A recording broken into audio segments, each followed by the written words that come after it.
नमस्ते. मी पराग बारे. मी आयुर्वेदिक डॉक्टर आहे. आजकाल रुग्ण बघत असताना पण आणि समाजात वावरत असताना एक गोष्ट प्रकर्षाने जाणवून आली, की ती अशी, की प्रत्येक जण येतो समाजात वावरतानाही बघतो, की "सर टेन्शन आहे, सर टेन्शन आहे." ते कुठल्याही वयातले असू देत. म्हणजे 10वीच्या मुलापासून तर 70-80 वर्षाच्या म्हाताऱ्यापर्यंत. तर असं समाजात वावरताना जाणवतं, की टेन्शन आहे, टेन्शन आहे. प्रत्येकजण सांगत असतो आजकाल आणि हे प्रमाण खूप वाढलं आहे. तर याच्यावर विचार केल्यानंतर एक गोष्ट जाणवली, किंवा टेन्शन आधीच्या पिढीला नव्हतं का? तर होतंच. आता तर प्रत्येकाकडे पैसा पण आला आहे, उत्पन्नाचे साधनही भरपूर झालेले आहेत, उत्पन्न सुद्धा वाढलंय. परंतु एक गोष्ट कमी झाली आहे, की हक्काचं कोणी राहिलं नाही, की ज्याच्याशी आपण शेअर करू शकू, असं मला तरी वाटतं. हे प्रकर्षाने मला आता जाणवायला लागलं. तर या बिझी लाईफमध्ये प्रत्येकच जण बिझी झालेला आहे. कारण की जसजसा पैसा पण येतोय, पण तो जो पैसा आहे, तो खर्च सुद्धा त्याच प्रमाणात होतो. मुलांची शिक्षणं, गाडीचे हप्ते, घराचे कर्ज, इतर सुद्धा गोष्टी, यामध्ये तो पैसा पण जातच आहे. मार्ग सुद्धा वेगवेगळ्या पद्धतीने तो पैसा जातो. परंतु पैसा आला, बिझी झाला माणूस, परंतु हक्काचं कोणी राहिलं नाही, की ज्याच्याशी आपण शेअर करू शकू मनातल्या गोष्टी. तर मला असं वाटतं, की व्यवस्थित जसं कोणी दुसऱ्यासमोर मन हलकं केलं, ताण कमी झालं, असं तो आपोआपच सांगतो.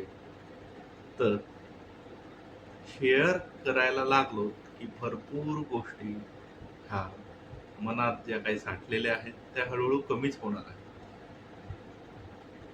पण आता प्रत्येक जण बिझी असल्यामुळे ना भावंडांना वेळ, ना मित्रांना वेळ, ना घरी कुणाला वेळ, की ज्याच्याशी आपण शेअर करू शकू.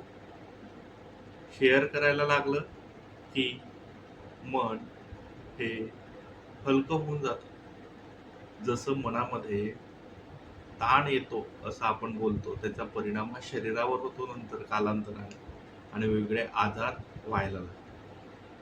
तर आपण आजूबाजूला वावरत असताना इतरांना थोडा वेळ द्यायला पाहिजे. घरात असताना मी समजा भाऊ आहे, तर भावाशी व्यवस्थित बोललं पाहिजे, त्याला वेळ द्यायला पाहिजे. मुलं बाळ असतील तर मुलाबाळांना वेळ द्यायला पाहिजे. आई वडील असतील तर आई वडिलांना वेळ द्यायला पाहिजे. आणि त्यांचे चेहरे कधी आक्रसलेले दिसले, तर आपलं सुद्धा काम आहे समाजात वावरताना मित्र, नातेवाईक किंवा जे कोणी दिसतील समाजामध्ये त्यांना सुद्धा, की "का रे, आक्रसलेला चेहरा दिसतो?" मग ते सांगायला लागतात, मन मोकळं करायला लागतात. सगळं आहे आजकाल. कर्ज जे काढलेले आहेत पैसे, ज्याच्यासाठी कर्ज घेतलं आहे, ते पैसे ते लोन फेडू शकतात. भाड्याचे हप्ते आहेत ते भरू शकतात. वेगळ्या गोष्टी घेऊ शकतात. त्यामुळे पण हक्काचा माणूस त्यांच्याकडे राहील, की ज्याला ते सांगू शकतील म्हणून. रुग्ण येतात की दवाखान्यात 15-15, 20-20 मिनिटं किंवा अर्धा तास पण कधी-कधी बसतात.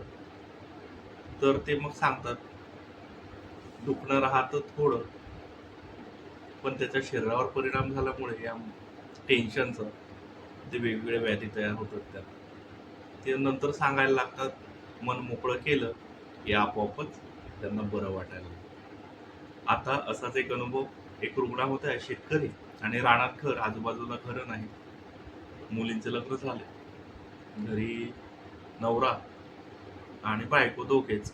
सकाळी 7:00ला गेलं, की ती जास्त बोलू शकत नाही कुणाशीच, कारण की बोलणारच कुणी नाही तिथे आजूबाजूला. ते मनातल्या मनात, मनातल्या मनात तिचं कुडणंच होतं आणि त्याच्यामुळे त्या आल्या होत्या, की बाबा टेन्शन येतंय आणि डोकं असं खूप आमच्या इकडच्या भाषेत काय भणभणल्यासारखं होतं. तर मग त्यांना सांगितलं, एकच काम करत चला तुम्ही, की शेतात जाता, झाडाशी बोलत चला, गुरांशी बोलत चला, मनातलं सांगत चला. तर त्या सांगायला लागल्यात आणि 15 दिवसांनी आलं, तर त्या म्हणल्या, "अहो, जादूच झाली, मन हलकं झालं." तर हे तसंच आहे मनाचं. टेन्शन आलं की ते शेअर करायला हवं. शेअर केलं की आपोआपच ताण कमी होतो. पण आता समाजात वावरताना जे प्रामुख्याने आता गोष्ट जाणवली की शेअर करणारा हक्काचं कुणीच राहिलेलं नाही. म्हणून आपली सुद्धा जबाबदारी आहे की घरी गेल्यानंतर थोडा वेळ मोबाईल बाजूला ठेवायचा. जे काही स्क्रोल करत आहोत किंवा बाकी करत आहोत ते जरा बाजूला ठेवायचं आणि घरच्यांना वेळ द्यायचा. मित्र असतील तर त्यांना बाबा वेळ द्यायचा. आणि जो कोणी सांगत असेल ते शांतपणे ऐकून घ्यायचं. ते शांतपणे जरी ऐकलं आपण तरी सुद्धा त्यांचं मन हलकं झालं की ताण कमी होईल. बस आज सगळं आहे पण हक्काचा माणूस नाही शेअर करायचा.